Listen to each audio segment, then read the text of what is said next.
इसलिए कि ये मेरी पर्सनल प्रार्थना का हिस्सा था रोज कि जो यहोवा की बाट जोते हैं वो नया बल प्राप्त करते जाएंगे, वो उकाबों के समान उड़ेंगे, वो दौड़ेंगे और श्रमित ना होंगे, चलेंगे और थकित ना होंगे। अब ध्यान से सुनना मेरी बात को।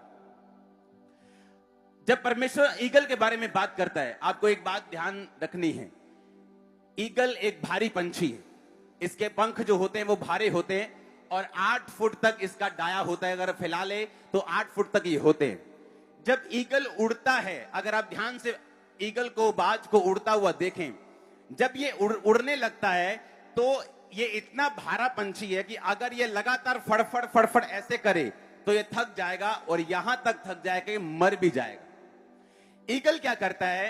ईगल इंतजार करता है कि वो हवा के प्रेशर को देखता है, हवा की डायरेक्शन को देखता है और हवा के हिसाब से ऊपर चढ़ के, कहीं ऊंची पहाड़ पे या ऊंचे पेड़ पे चढ़ के वो अपने आप को लॉन्च करता है। और जैसे ही वो अपने आप को लॉन्च करता है, हवा के हिसाब से फिर वो ऊपर, नीचे, दाहिने या बाहिने जाना शुरू करते हैं। आप जानते हैं परमेश्वर का आत्मा क्यों आपको बाज के बारे में दिखा रहा है? क्यों परमेश्वर ने कहा जो यहोवा की बाट जोते हैं वो नया बल प्राप्त करते जाएंगे और उकाबों के समान। आम पंछी ने अगर उड़ने इधर से लेके उधर तक वो फड़फड़ फड़फड़ फड़फड़ करके उड़ जाते, पर बाज अगर ऐसा करने लगे उसकी एनर्जी खत्म हो जाएगी। एक क्रिश्चियन को यह बात मालूम होनी चाहिए जो जकरिया की पुस्तक 4 उसकी 6 आयत में लिखा है कि ना तो बल से ना शक्ति से परंतु मेरी आत्मा के द्वारा होगा। आप जानते परमेश्वर ने क्यों कहा वो बाज के समान उड़ेंगे, उकाब के समान उड़ेंगे? परमेश्वर ने उन्हें पंछी के समान क्यों नहीं कहा?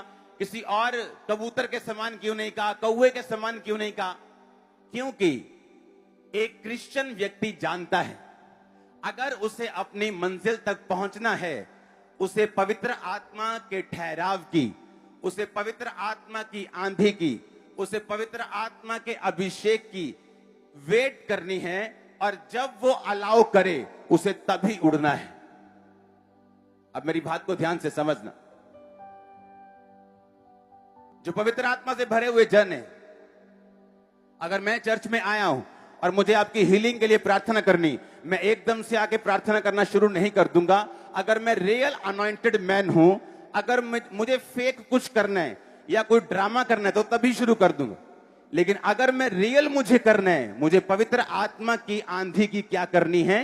इंतजार करना है। ईगल जब ऊंचे पे जाता है वो वेट करता है कि कब हवा जो है वो मेरे प्रकार की आए और मेरे हिसाब की आए, ताकि जब मैं हवा में अपने आप को लॉन्च करूं तो मुझे फड़फड़ करने की जरूरत ना पड़े, मैं आराम से उड़ूं और जिस डायरेक्शन में मैं जाना चाहता हूं, ऊपर नीचे दाएं बाएं, मैं जा सकूं।